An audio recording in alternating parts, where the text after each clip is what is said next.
ଆଉ ମୋ ଆବାଜ ଶୁଣି ପାରୁଛନ୍ତି ତ? ହଁ ଭଲ ଶୁଣି ପାରୁଛୁ, ଦେଖି ବି ପାରୁଛୁ। ପ୍ରେଜ୍ ଦ ଲର୍ଡ। ପ୍ରଭୁଙ୍କ ମହିମା ହଉ। ପ୍ରଭୁ ପୁଣି ଥରେ ମତେ ସୁଯୋଗ ଦେଇଥିବା ହେତୁ ଅନେକ ଦିନ ପରେ ପାଖାପାଖି ଗୋଟେ ମାସେ ପରେ ପ୍ରଭୁ ମତେ ସୁଯୋଗ ଦେଲେ, ସେଥିପାଇଁ ପ୍ରଭୁଙ୍କୁ ଧନ୍ୟବାଦ। ଆଉ ଏର୍ଲି ମର୍ଣ୍ଣିଂ ଗ୍ରୁପର ପ୍ରତ୍ୟେକ ଯେଉଁମାନେ କର୍ମକର୍ତ୍ତା, ଯେଉଁମାନେ ଗାଇଡ କରନ୍ତି, ଲିଡ୍ କରନ୍ତି, ଆଉ ସେମାନଙ୍କୁ ମଧ୍ୟ ହୃଦୟ ସହିତ ମୁଁ ଧନ୍ୟବାଦ ଦଉଛି ଯେ ଆଉ ମତେ ଆଜି ପ୍ରଭୁଙ୍କ ବାକ୍ୟ ମଧ୍ୟରୁ ଅଳ୍ପ ସମୟ କିଛି କହିବା ପାଇଁ ସୁଯୋଗ ଦେଇଥିବା ହେତୁ। ମୋ ପରିଚୟ ଆପଣମାନେ ଜାଣନ୍ତି, ତଥାପି ମୋ ବାକ୍ୟରୁ ଦୁଇଟା ବାକ୍ୟ ମୁଁ କହିବା ପାଇଁ ଚାହେଁ, ଯାହାକି ଆମୋସ ପୁସ୍ତକ 7 ପର୍ବ 14 ପଦ ଅନୁଯାୟୀ ସେଠାରେ ଲେଖା ଅଛି ଯେ ଆମୋସ ଭବିଷ୍ୟତ ବକ୍ତା ଅମସ୍ୟ ଯାଜକଙ୍କୁ କହନ୍ତି ଯେ ମୁଁ ଭବିଷ୍ୟତ ବକ୍ତା ନଥିଲି କିମ୍ବା କୌଣସି ଭବିଷ୍ୟତ ବକ୍ତାଙ୍କର ପୁଅ ନଥିଲି, ମୁଁ ଗୋଟେ ଆଉ ଗୋପାଳକ ଥିଲି, ଆଉ ଡିମ୍ବରି ବୃକ୍ଷର କୃଷକ ଥିଲି, କିନ୍ତୁ ପ୍ରଭୁ ମତେ ସେଠୁ ଆଣିଲେ ଆଉ ଆଜି ଭବିଷ୍ୟତ ବାକ୍ୟ ଭବିଷ୍ୟବାଣୀ ପ୍ରଚାର କରିବା ପାଇଁ କହିଛନ୍ତି ବୋଲି ଆମୋସ କହୁଛନ୍ତି। ସେହିପରି ଭାବରେ ମୋର ମଧ୍ୟ ସେଇଭଳିଆ ମୋର ପରିଚୟ। ମୁଁ ମଧ୍ୟ କୌଣସି ପାଳକର ପୁଅ ନାହିଁ କି କୌଣସି ଭବିଷ୍ୟତ ବକ୍ତାଙ୍କର ପୁଅ ନାହିଁ କି କୌଣସି ଭବିଷ୍ୟତ ବକ୍ତା ନାହିଁ। ମୁଁ ଆପଣମାନେ ଅନେକ ଜାଣିଥିବେ, କେତେ ଜଣ ଜାଣି ବି ନଥିବେ, ମୁଁ ଗୋଟେ ପେପର ବୟ ଥିଲି, ନ୍ୟୁଜ ପେପର ବାଣ୍ଟୁଥିଲି। ପ୍ରଭୁ ମତେ ସେଠରୁ ଉଠାଇ ଆଣିଲେ ଆଉ ତାଙ୍କର ପରିଚୟ ଦେଲେ, ଆଉ ଆଜି ଆପଣମାନଙ୍କ ସମ୍ମୁଖରେ ଏ ଜୀବନ୍ତ ବାକ୍ୟ ରଖିବା ପାଇଁ ପ୍ରଭୁ ମତେ ସୁଯୋଗ ଦେଇଥିବା ହେତୁ ପ୍ରଭୁଙ୍କୁ ଧନ୍ୟବାଦ। ତା ସଙ୍ଗେ ସଙ୍ଗେ ପ୍ରଥମ କରନ୍ଥୀୟ ତାର 15 ପର୍ବ ତାର 9-10 ପଦ ଅନୁଯାୟୀ ମଧ୍ୟ ଆଜି ପ୍ରଭୁଙ୍କର ଆଉ ବଡ ବଡ ଅଭିଷିକ୍ତ ଦାସ ମାନେ ଏଠାରେ ଅଛନ୍ତି, ସେମାନଙ୍କ ସମ୍ମୁଖରେ ମୁଁ ବାକ୍ୟ ପ୍ରଚାର କରିବାର ମୋର କୌଣସି ଯୋଗ୍ୟତା ନାହିଁ, କିନ୍ତୁ ଆଜି ଯାହା ବି ହେଇଅଛି ପ୍ରଭୁଙ୍କ ଅନୁଗ୍ରହ ଯୋଗୁଁ ହେଇଅଛି, ସେଥିପାଇଁ ପ୍ରଭୁଙ୍କୁ ଧନ୍ୟବାଦ ଦଉଛି।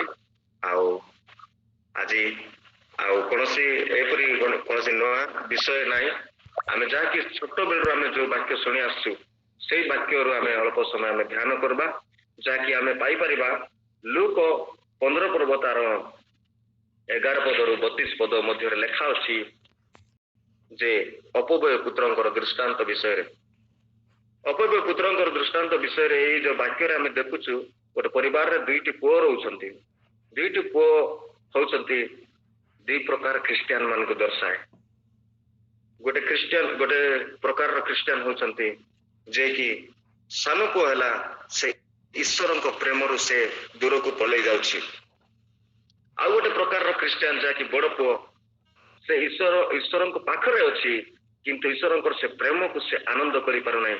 ସେଥିପାଇଁ ସେ କହୁଛି, ପ୍ରଭୁ ବାପା ଆଜି ଯାଏ ମୋ ପାଇଁ ଗୋଟେ ପାର୍ଟିଟି କରିଦେଲ ନାହିଁ, ଆଜି ଯାଏ ଗୋଟେ ମୁଁ ପାର୍ଟି କରିପାରିଲି ନାହିଁ, ଗୋଟେ ଖୁସି ମନେଇ ପାରିଲି ନାହିଁ ବୋଲିକରି ସେ ବଡ ପୁଅ କହୁଛି। ଅର୍ଥାତ୍ ଆଜି ଆମେ ଅନେକ ପ୍ରଭୁଙ୍କ ପାଖରେ ଅଛୁ, ଆମେ ପିତାଙ୍କ ପାଖରେ ତ ଅଛୁ, କିନ୍ତୁ ପିତାଙ୍କର ପ୍ରେମକୁ ନେଇକରି ଆମେ ଏନ୍ଜୟ କରିପାରୁନୁ, ଆମେ ପ୍ରଭୁଙ୍କର ଉପସ୍ଥିତିରେ ଥାଇ ମଧ୍ୟ ଆମେ ଆନନ୍ଦ ଖୁସି ପାଇପାରୁନୁ। ତେଣୁକରି ଆଜି ଦୁଇ ପ୍ରକାର ଖ୍ରୀଷ୍ଟିଆନକୁ ଆଜି ପ୍ରଭୁଙ୍କର ଉପସ୍ଥିତିକୁ ଆସିବାକୁ ପଡିବ, ପ୍ରଭୁଙ୍କର ପାଖକୁ ଆସିବାକୁ ପଡିବ। ସେ ସାନ ପୁଅ ମଧ୍ୟ ପ୍ରଭୁଙ୍କ ପାଖକୁ ଫେରି ଆସିବାକୁ ପଡିବ, ସେ ବଡ ପୁଅ ମଧ୍ୟ ପ୍ରଭୁଙ୍କ ପାଖରେ ଥିଲେ ମଧ୍ୟ ତାଙ୍କର ଉପସ୍ଥିତିକୁ ଆସିବାକୁ ପଡିବ, ତାଙ୍କର ପ୍ରେମକୁ ସେ ଏନ୍ଜୟ କରିବାକୁ ପଡିବ। ତେବେ ପ୍ରଭୁ ଆଜି ଆମମାନଙ୍କୁ ଦୟା କରନ୍ତୁ, ଅନୁଗ୍ରହ କରନ୍ତୁ। ଆସନ୍ତୁ ଏଇ ବାକ୍ୟରୁ ଆଜି ପ୍ରଭୁ ମତେ କଥା କହୁଥିଲେ, ଗତ ଦିନ ମାନଙ୍କର ମୁଁ ଯେତେବେଳେ ବାକ୍ୟ ଧ୍ୟାନ କରୁଥିଲି, ପ୍ରଭୁ ମତେ କଥା କହୁଥିଲେ ଯେ ଏ ଅପବ୍ୟୟ ପୁତ୍ରର 3ଟି ଭୁଲ ଆଉ ଏଇ ଅପବ୍ୟୟ ପୁତ୍ରର 3ଟି ପରିଣାମ ବିଷୟରେ ମତେ କଥା କହୁଥିଲେ।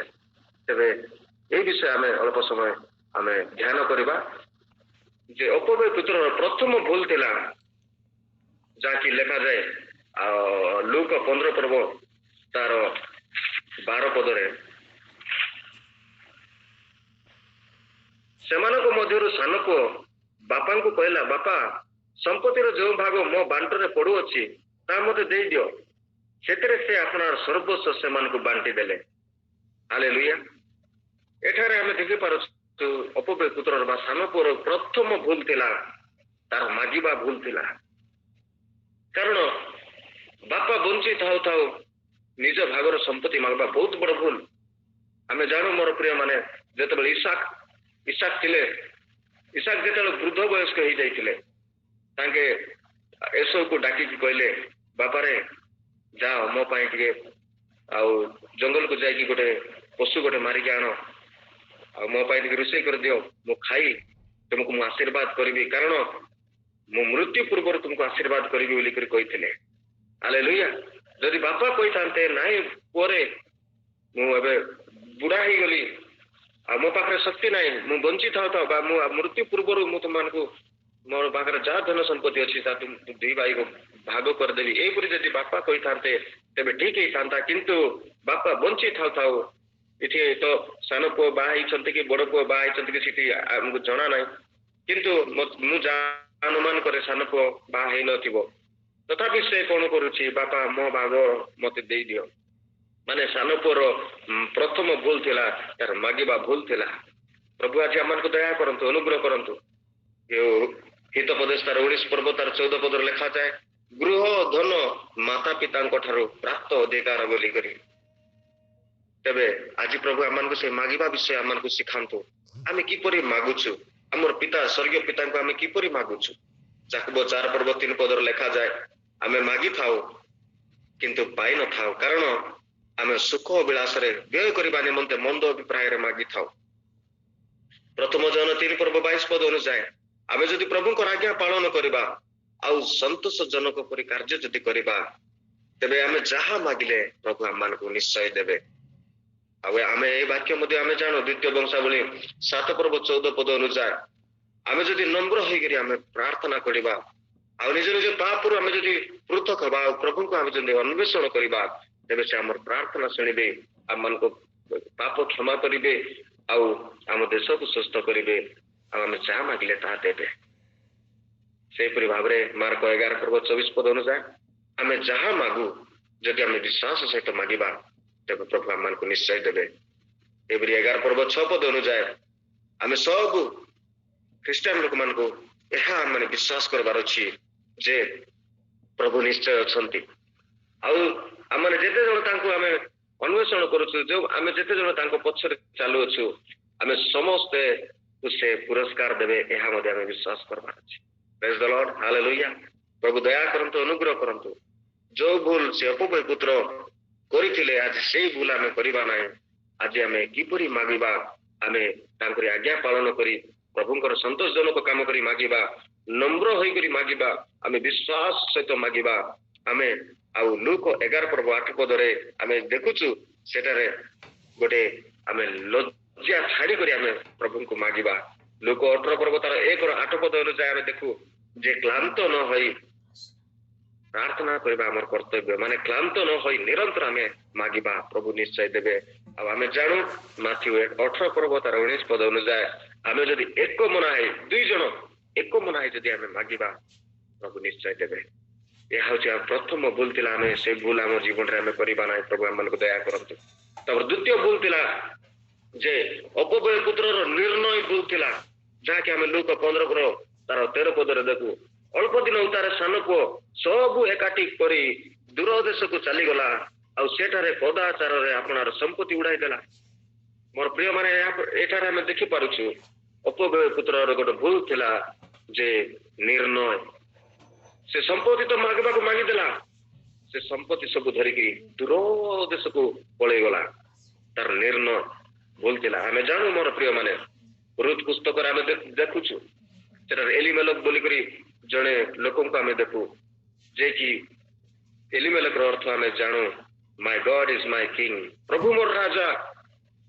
ପୁଣି ସେମାନେ ଜେରୁସାଲେମରେ ରହୁଥିଲେ। ପ୍ରଭୁଙ୍କର ଉପସ୍ଥିତି ଯୋଉଠାରେ କି ଆଶୀର୍ବାଦ ଥିଲା, ସେମାନଙ୍କର ଜୀବନରେ ଯୋଉ ପ୍ରୋବ୍ଲେମ ଆସିଲା, ସେଠାରେ ଯେତେବେଳେ ଦୁର୍ଭିକ୍ଷ ଆସିଲା, ସେମାନେ ପ୍ରଭୁଙ୍କୁ ଛାଡି ଗୋଟେ ନିର୍ଣ୍ଣୟ ନେଇଗଲେ ଯେ ନାଇଁ ଆମେ ଏଠାରେ ଥିଲେ ଆମେ ଭୋକରେ ମରିଯିବା, ତେଣୁକରି ଆସ ଆମେ ପରିବାର ସହିତ ଆମେ ଦୂର ଦେଶକୁ ପଳେଇବା ବୋଲି ସେମାନେ ଚାଲିଗଲେ। ଆଉ ଯେତେବେଳେ ଯାଉଛନ୍ତି ତାଙ୍କର ନିର୍ଣ୍ଣୟ ଭୁଲ ଥିବା ହେତୁ ସେମାନେ ଯାଇ ନିଜେ ତ ପ୍ରାଣ ତ୍ୟାଗ କଲେ, ନିଜର 2 ସନ୍ତାନକୁ ମଧ୍ୟ ସେମାନେ ହରାଇଲେ। 2 ସନ୍ତାନ ଆଉ କେତେ ଦିନ ପରେ 2 ସନ୍ତାନ ମାନେ ଚାଲିଗଲେ। ସେ 2 ସନ୍ତାନ ମାନେ ମଧ୍ୟ ଭୁଲ ନିର୍ଣ୍ଣୟ ନେଇଥିଲେ। ଆଜି ପ୍ରଭୁ ଆମମାନଙ୍କୁ ଦୟା କରନ୍ତୁ, ଅନୁଗ୍ରହ କରନ୍ତୁ। ଆଜି ଆମର ନିର୍ଣ୍ଣୟ କିପରି ଅଛି? ଆଜି ଆମର ନିର୍ଣ୍ଣୟ କିପରି ଅଛି? ତା ବାକ୍ୟରେ ଲେଖାଯାଏ ଗୀତ ସଂହିତା 16 ପର୍ବ 2 ପଦ ଯେ ପ୍ରଭୁଙ୍କ ବିନା ଆମର କୌଣସି ମଙ୍ଗଳ ନାହିଁ।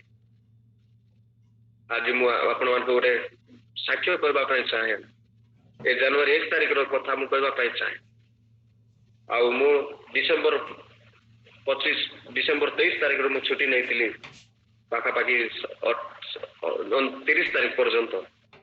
ସେତେବେଳେ ଯାଇ ମୁଁ ଦାମନଯୋଡ଼ିରେ ଅଳ୍ପ ସମୟ ଆଉ ଆମ ଶ୍ୱଶୁରଙ୍କ ଘରକୁ ଯାଇଥିଲି।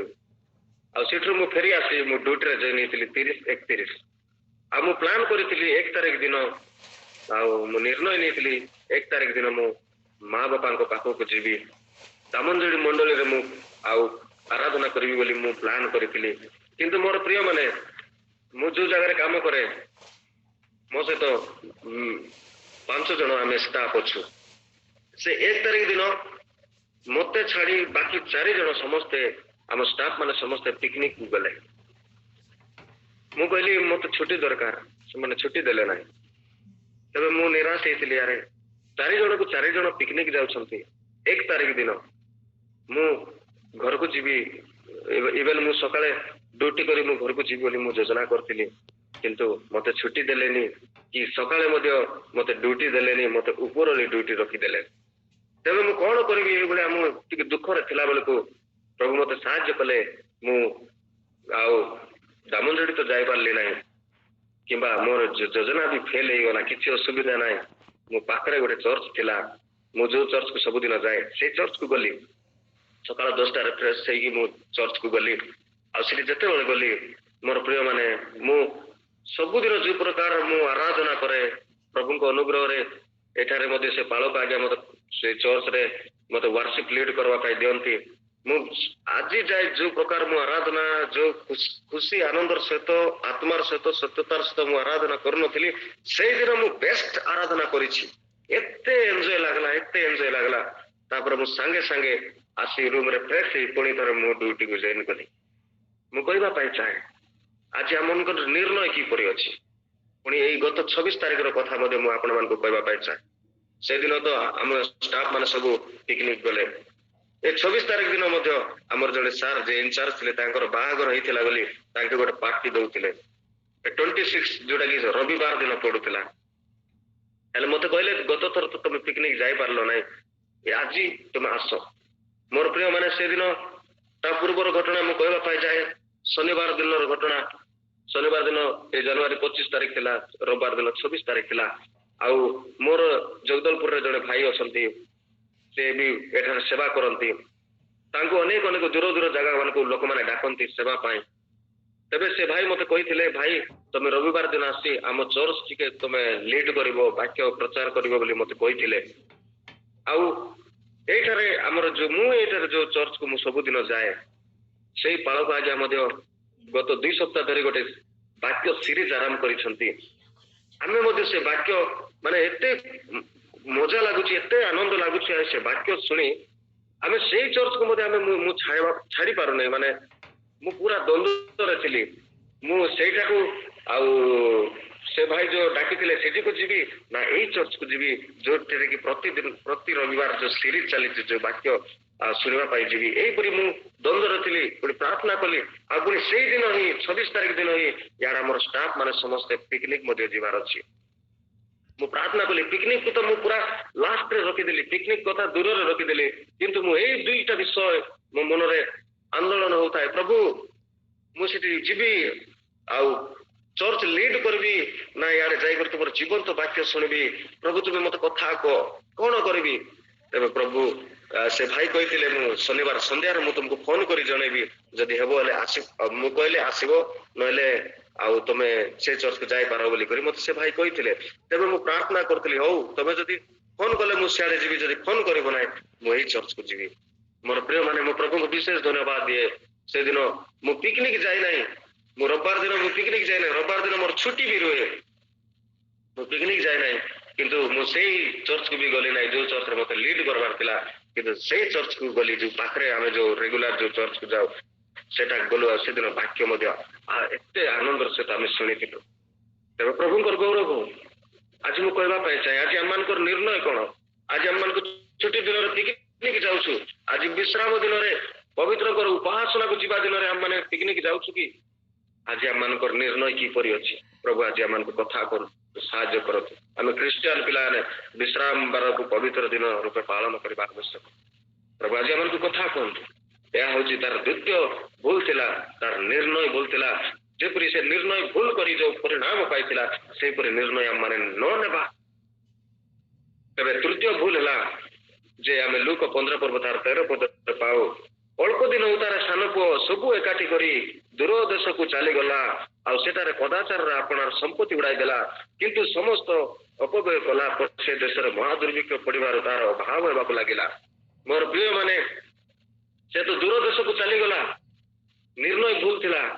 ଏବେ କଣ କରିଛି? ଯୋଉ ଟଙ୍କା ଯୋଉ ଧନ ସମ୍ପତ୍ତି ସବୁ ନେଇଥିଲା ସେଟା କଦାଚାରରେ ନଷ୍ଟ କରିଦେଲା। ଅର୍ଥାତ୍ ତାର ତୃତୀୟ ଭୁଲ ହଉଛି ତାର କାମ କରିବା ତାରିକା ଭୁଲ ଥିଲା। ଆଜି ପ୍ରଭୁ ଆମମାନଙ୍କୁ ଦୟା କରନ୍ତୁ। ଆଜି ଆମକୁ ଯୋଉ ଦରମା ମିଳୁଛି, ଆଜି ଆମକୁ ଯୋଉ ପ୍ରଭୁ ଯୋଉ ପାୱାର ଦେଇଛନ୍ତି, ଆଜି ଯୋଉ ପ୍ରଭୁ ଆମମାନଙ୍କୁ ଯୋଉ ଆଉ ଅଧିକାର ଦେଇଛନ୍ତି, ଆଜି ଯୋଉ ସମ୍ପତ୍ତି ଦେଇଛନ୍ତି, ଆଜି ଯୋଉ ଘର ଦେଇଛନ୍ତି, ଆମେ କୋଉ ପ୍ରକାର ଭାବରେ ଆମେ ବ୍ୟବହାର କରୁଛୁ? ଆଜି ଯଦି ଆମେ ଦରମା ଦେଇଛନ୍ତି, ଦରମା ଖାଲି ଆମେ ସପିଂ ଇଆଡୁ ସିଆଡୁ ଅଯଥାରେ ଖର୍ଚ୍ଚ କରିଦଉଛୁ କି? କିମ୍ବା ଆମେ ଦିନହୀନ ମାନଙ୍କୁ ଆମେ ସାହାଯ୍ୟ କରୁଛୁ? ଆଜି ଯୋଉ ଘର ଦେଇଛନ୍ତି ପ୍ରଭୁ, ଯେପରି ଲେଖାଯାଏ ଜିସାୟ 56 ପର୍ବ ତାର 7 ପଦରେ ଲେଖାଯାଏ, ପ୍ରଭୁ କହନ୍ତି ଆମର ଗୃହ ପ୍ରାର୍ଥନାର ଗୃହ ହେବା ଆବଶ୍ୟକ। ଆଜି ଆମ ଘର ପ୍ରଭୁ ଯୋଉ ଦେଇଛନ୍ତି, ଆମେ ଆମ ଘରକୁ କିପରି ଭାବରେ ଆମେ ବ୍ୟବହାର କରୁଛୁ? ଆମେ ପ୍ରାର୍ଥନାର ଗୃହ କରିଛୁ ନା ଅଯଥାରେ ଏମିତି ମଜା ମଜଲିସର ଘର କରିଅଛୁ? ଆଜି ଆଉ ଯୋଉ ପାୱାର ଦେଇଛନ୍ତି, ଆଜି ଆମକୁ କିଛି ନା କିଛି ଅଧିକାରରେ ପ୍ରଭୁ ଆମମାନଙ୍କୁ ରଖିଛନ୍ତି। କାହାକୁ ତ ହେଡ ମାଷ୍ଟର କରିଛନ୍ତି, କାହାକୁ ତ ଅଫିସର କରିଛନ୍ତି, କାହାକୁ ତ ଇନଚାର୍ଜ କରିଛନ୍ତି, କାହାକୁ ବଡ ବଡ ପଦବୀ ପ୍ରଭୁ ଦେଇଛନ୍ତି। ଆଜି ଆମର ପଦକୁ ନେଇକରି ଆମେ କିପରି ଭାବରେ ଆମେ ବ୍ୟବହାର କରୁଛୁ? ଯେପରି ଭାବରେ ଆମେ ଦେଖୁଛୁ ପ୍ରଥମ ରାଜାବଳୀ 12 ପର୍ବ ତାର 14 ପଦରେ ଆମେ ଦେଖୁଛୁ ସଲମନ ରାଜାଙ୍କର ପୁଅ ରିହୋବିଆମ ଯେତେବେଳେ ତାଙ୍କୁ ରାଜା କରାଗଲା, ଯେ ଲୋକମାନେ ଆସି କହିଲେ, ରାଜା ଆପଣ ତମର ବାପା ଯେପରି ଆମମାନଙ୍କୁ ଶାସ୍ତି ଦଉଥିଲେ ସେଇଭଳିଆ ଶାସ୍ତି ଦିଅନ୍ତୁ ନାହିଁ ଆଜ୍ଞା ବୋଲିକିରି ଯେତେବେଳେ କହିଲେ, ରିହୋବିଆମ ଆହୁରି ଅଧିକ ଶାସ୍ତି ଦେବାକୁ ଲାଗିଲେ। ନାଇଁ ନାଇଁ, ମୋ ବାପା ତ ତୁମମାନଙ୍କୁ ଅଳ୍ପ ଶାସ୍ତି ଦଉଥିଲେ, ମୁଁ ତ ତୁମକୁ ଆହୁରି କଷ୍ଟ ଶାସ୍ତି ଦେବି। ମୋର ପ୍ରିୟ ମାନେ, ଏହା ପ୍ରଭୁଙ୍କ ଆଡରୁ ହେଇଥିଲା ସତ, କିନ୍ତୁ ରିହୋବିଆମ ଜାଣିବା ଚିନ୍ତା କରିବା କଥା ନାଇଁ, ଆଜି ମତେ ପ୍ରଭୁ ଅଧିକାର ଦେଇଛନ୍ତି, ଆଜି ମୋର ରାଜା ପଦବୀ ଦେଇଛନ୍ତି, ପାୱାର ଦେଇଛନ୍ତି, ମୁଁ ସମସ୍ତଙ୍କୁ ମୁଁ ଟିକେ ଦୟା ଦେଖେଇବି। ଏହିପରି ସେ ଦେଖେଇଲା ନାହିଁ, ତେଣୁକରି ତାର ମଧ୍ୟ ରାଜତ୍ୱ ରହିପାରିଲା ନାହିଁ। ପ୍ରଭୁ ଆଜି ଆମମାନଙ୍କୁ ସାହାଯ୍ୟ କରନ୍ତୁ, ଦୟା କରନ୍ତୁ। ଏଫିସିୟ 6 ପର୍ବ 4 ପଦ ଅନୁଯାୟୀ ଆଜି ଆମମାନଙ୍କୁ ଯୋଉ ପ୍ରଭୁ ଯୋଉ ପିଲାମାନଙ୍କୁ ଦେଇଛନ୍ତି, ସନ୍ତାନ ସନ୍ତତି ମାନଙ୍କୁ ଦେଇଛନ୍ତି, ଆଜି ଆମେ ସେମାନଙ୍କୁ କିପରି ବ୍ୟବହାର କରୁଛୁ? ଆଜି ସେମାନେ ପ୍ରଭୁଙ୍କର ଶିକ୍ଷା ଦଉଛୁ କି? ଆଜି ପ୍ରଭୁଙ୍କର ଚେତନା ଦଉଛୁ କି? ଆସ ପୁଅ ମାନେ ଆମେ ମଣ୍ଡଳୀକୁ ଯିବା, ଆସ ଆମେ ଅଳ୍ପ ସମୟ ପ୍ରାର୍ଥନା କରିବା, ଆସ ଏ ବାକ୍ୟ ଟିକେ ପଢ ବୋଲି ଆମର ସନ୍ତାନ ସନ୍ତତି ମାନଙ୍କୁ ଆମେ ଶିକ୍ଷା ଚେତନା ଦଉଛୁ କି? ଆଜି ପ୍ରଭୁ ଦୟା କରନ୍ତୁ। ଏହିପରି ଯଦି ଆମେ ଭୁଲ କରିବା, ଅଗପୟ ପୁତ୍ର ଯେପରି ଭୁଲ କରିଥିଲେ, ତାର କାମ କରିବା ତାରିକା ଠିକ ନଥିଲା, ତେଣୁକରି ସେ 3ଟା ପରିଣାମ ସେ ଭୋଗିଥିଲା। ଆଜି ପ୍ରଭୁ ସେଭଳି ଆମମାନଙ୍କୁ ନ କରନ୍ତୁ। ତେବେ ତାର 3ଟା ଭୁଲ ତ ଆମେ ଜାଣିପାରିଲୁ, ତାର 3ଟା ଯାହାକି ଆମେ ଦେଖୁଛୁ ତାର ପରିଣାମ କଣ ଆମେ ଦେଖିବା, ଯାହାକି ଆମେ ସେଇ ଲୁକ 15 ପର୍ବ 14 ପଦରେ ଲେଖାଯାଏ, କିନ୍ତୁ ସମସ୍ତ ଅପବ୍ୟୟ କଲା ପରେ ସେ ଦେଶରେ ମହାଦୁର୍ଭିକ୍ଷ ପଡ଼ିବାରୁ ତାର ଅଭାବ ହେବାକୁ ଲାଗିଲା। ମୋର ପ୍ରିୟ ମାନେ, ଯେତେବେଳେ ଏଭଳି ଭୁଲ କଲା, ସେ ତାର ପ୍ରଥମ ପରିଣାମ ଥିଲା ସେ ପୁରା ଅଭାବ ହେବାକୁ ଲାଗିଲା। ଆମର ସାଧାରଣ ଭାଷାରେ କହିବାକୁ ଗଲେ କାଙ୍ଗାଳ ହେଇଗଲା ସିଏ। ଆମେ ଦେଖୁଛୁ ମୋର ପ୍ରିୟ ମାନେ, ସେ ରାଜା ଘରେ ରହୁଥିଲା, ସେ ରାଜାର ପୁଅ ହିସାବରେ ଥିଲା, ତାଙ୍କର ଘରେ ଏତେ ଦାସ ଦାସୀ ଥିଲେ, ଏତେ ଖାନା ପିନା ଥିଲା, ସେଠାରେ ସେ କଣ ହେଲା, ସେ ଏବେ ପୁରା କାଙ୍ଗାଳ ହେଇଯାଇଛି। ସେ ଆରାମରେ ସୁଟ ବୁଟ ହେଇକରି ବୁଲୁଥିଲା, ଏବେ ତାର ଅବସ୍ଥା ପୁରା ଖରାପ ହେଇଯାଇଛି। ଯଦି ଆମେ ସେହିପରି ଯଦି ଆମେ ଭୁଲ କରିବା, ଆମେ ମଧ୍ୟ ଦିନ ଆସିବ ଆମେ କାଙ୍ଗାଳ ହେଇଯିବା, ଅଭାବ ହେଇଯିବ। ତେବେ ତାର ଦ୍ୱିତୀୟ ଭୁଲ ଥିଲା ଯେ ଦ୍ୱିତୀୟ ତାର ପରିଣାମ ଥିଲା, ଆମେ ଦେଖିପାରୁଛୁ ଲୁକ 15 ପର୍ବ ତାର 15 ପଦରେ, ସେଥିରେ ସେ ଯାଇ ସେଇ ଦେଶର ଜଣେ ଲୋକଙ୍କର ଆଶ୍ରୟ ନେଲା, ଆଉ ସେ ତାହାକୁ ଘୁଷୁରି ଚରାଇବା ପାଇଁ ଆପଣା କ୍ଷେତକୁ ପଠାଇଲେ। ମୋର ପ୍ରିୟ ମାନେ, ଦିନ ଥିଲା, ସେ ନିଜ ଘରେ ଥିଲା ବେଳେ ସେ ଆରାମସେ 9ଟା 10ଟାରେ ଉଠୁଥିବ, ଉଠୁ ଉଠୁ ତାକୁ ଚା ପାଣି ସବୁ ମିଳୁଥିବ, କାହାକୁ କହିଲେ ଯାଓରେ ଏଇଟା ଟିକେ କରିଦିଅ ସେଟା ଟିକେ କରିଦିଅ ବୋଲେ ସବୁ କାମ ହେଇଥିବ। ଆଜି ଦେଖିଲା ବେଳକୁ ସେଇଭଳିଆ ଲାଇଫ ନାହିଁ, ତାର ଲାଇଫ ପୁରା ଚେଞ୍ଜ ହେଇଯାଇଛି। ଆଉ ସେ ଶୋଇ ଉଠିବ 9ଟା 10ଟାରେ, କଣ ତାକୁ ନିଦ ହଉନାହିଁ, ତାକୁ ଖାଇବାଟା ମିଳୁନାହିଁ, ସେଠି କାମ ଖୋଜିବା ପାଇଁ ଲାଗିଛି। ମୋର ପ୍ରିୟ ମାନେ, ଗୋଟେ ମାଲିକର ପୁଅ ଏବେ ଗୋଟେ ଚାକର ହେଇଯାଇଛି, ତାର ଦ୍ୱିତୀୟ ପରିଣାମ ହେଲା ସେ ଅନ୍ୟର ଜଣେ ଚାକର ହେଇଗଲା, ଅନ୍ୟର ଜଣେ ଦାସ ହେଇଗଲା। ଲେବି ପୁସ୍ତକ ତାର 26 ପର୍ବ 13 ପଦ ଅନୁଯାୟୀ ପ୍ରଭୁ ଇସ୍ରାଏଲ ଲୋକମାନଙ୍କୁ ଯେତେବେଳେ ମିଶରରୁ ଉଦ୍ଧାର କରି ଆଣିଲେ, ପ୍ରଭୁ କହିଲେ ତୁମମାନେ ଯେତେବେଳେ ପୁଣି ଥରେ ମିଶରର ଦାସ ନ ହୁଅ। ପ୍ରଭୁ ଆଜି ଆମମାନଙ୍କୁ ଅନୁଗ୍ରହ କରନ୍ତୁ, ଆମମାନଙ୍କୁ ପ୍ରଭୁ ପାପରୁ ଆମମାନଙ୍କୁ ମୁକ୍ତ କରିଅଛନ୍ତି, ଆମେ ପୁଣି ଥରେ ପାପକୁ ନ ଯାଉ। ପ୍ରଭୁ ଆମମାନଙ୍କୁ ନିଜସ୍ୱ ପ୍ରଜା କରିଅଛନ୍ତି, ପ୍ରଭୁ ଆମମାନଙ୍କୁ ନିଜର ଆଉ ଯାଜକ ବର୍ଗ କରିଅଛନ୍ତି, ତାଙ୍କ ଦୃଷ୍ଟିରେ ଆମମାନଙ୍କୁ ବହୁମୂଲ୍ୟ କରିଅଛନ୍ତି। ଆମେ ପୁଣି ଥରେ ଆମେ ପାପକୁ ନ ଯାଉ। ଯେପରି ଅପବ୍ୟୟ ପୁତ୍ର ଯେପରି ଭୁଲ କରି ଏପରି ପରିଣାମ ଯୋଉ ପାଇଲା, ଆଜି ଆମେ ଏପରି ପରିଣାମ ନ ପାଉ। ତେବେ ଶେଷ ବା ତୃତୀୟ ପରିଣାମ ତାର ଥିଲା, ଯାହାକି ଆମେ ଲୋକ 15 ପର୍ବ 16 ପଦରେ ଆମେ ଦେଖୁ, ପୁଣି ଘୁଷୁରୀ ମାନେ ଯୋଉ ସେମ ଖାଉଥିଲେ ସେଥିରେ ସେ ଆପଣା ପେଟ ପୁରାଇବାକୁ ବାଞ୍ଛା କରୁଥିଲା, କିନ୍ତୁ କେହି ତାକୁ କିଛି ଦଉନଥିଲେ। କି ଦୁଃଖର ବିଷୟ ମୋର ପ୍ରିୟ ମାନେ, ଏତେ ସୁନ୍ଦର ଘରେ ଖାନା ପିନା ଖାଉଥିଲା, ଏବେ ଏପରି ପରିସ୍ଥିତି ଆସୁଛି। ସେ ତ ଘରେ ରହି କିଛି କାମ କରୁନଥିଲା, ଆଜି କାମ କରିବାକୁ ପଡୁଛି। ଇଭେନ ସେ କାମ ଖୋଜିଲେ ମଧ୍ୟ ତାକୁ କାମ ମିଳେ ନା। ଏପରି ସେ ଦୁର୍ଭିକ୍ଷ ଏରିଆରେ ସମସ୍ତେ କାମ ବନ୍ଦ କଲା ବେଳକୁ ଗୋଟେ କାମ ମିଳୁଛି, ଘୁଷୁରୀ ଚରେଇବା କାମ। ମାନେ ତାର ପରିଣାମ ଥିଲା, ଶେଷ ପରିଣାମ ଯେ ତାକୁ ପୁରା ତଳେ ପକେଇଦେଲା, ତଳେ ପକେଇଦେଲା। ଏତେ ଦୁଃଖର ବିଷୟ। ପ୍ରଭୁ ଆଜି ଆମମାନଙ୍କୁ ଦୟା କରନ୍ତୁ, ଅନୁଗ୍ରହ କରନ୍ତୁ। ଆଜି ଆମେ ସେହିପରି ଭୁଲ କରିବା ନାହିଁ। ଆଜି ବାପାଙ୍କ ପ୍ରେମରୁ, ଆଜି ପ୍ରଭୁଙ୍କର ଉପସ୍ଥିତିରୁ, ପ୍ରଭୁଙ୍କ ପ୍ରେମରୁ ଆମେ ଦୂରକୁ ଯିବା ନାହିଁ।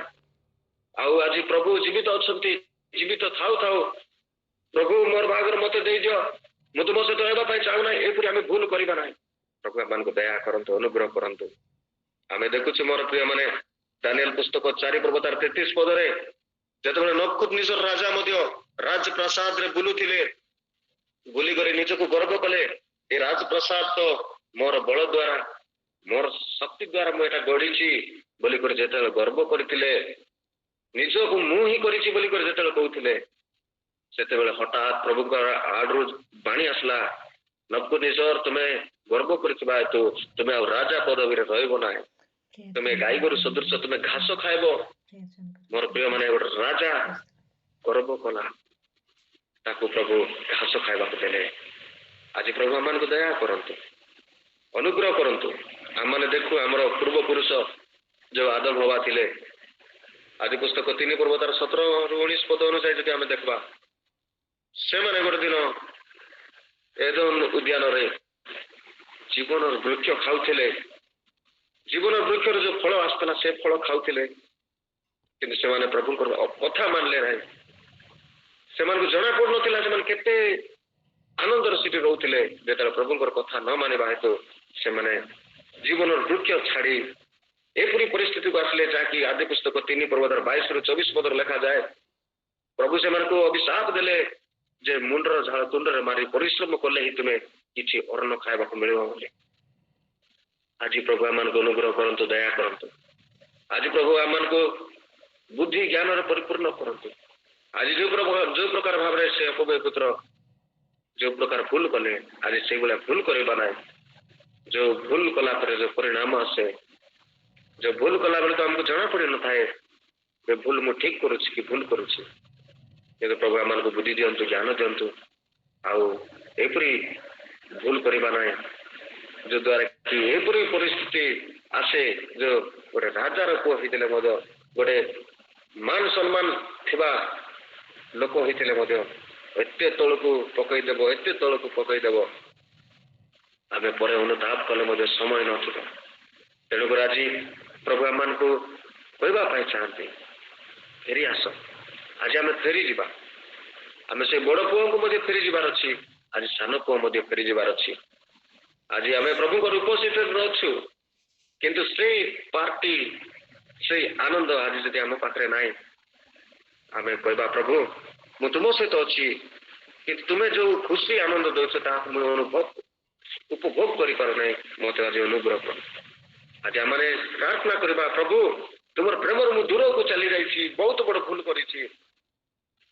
ପ୍ରଭୁ ତୁମେ ଜୀବିତ ଅଛ, କିନ୍ତୁ ମତେ ଲାଗୁଛି କାଳେ ପ୍ରଭୁ ମରି ଯାଇଥିବେ କି କଣ, ଏପରି ଭାବିକରି ମୁଁ ଦୂରକୁ ଚାଲି ଯାଇଛି। ପ୍ରଭୁ ଆଜି ମତେ କ୍ଷମା ଅନୁତାପ କରି ତୁମ ପାଖକୁ ଆସୁଛି, ମତେ ଗ୍ରହଣ କର, ମତେ ଦୟା କର। ଯେପରି ସେ କହିଲା ମତେ ତୁମର ପୁଅ କରି ନ ରଖିଲେ ମଧ୍ୟ ତୁମର ଦାସ କରି ରଖ, କାରଣ ତୁମ ପୁଅର ହେବାର ଯୋଗ୍ୟ ନାହିଁ।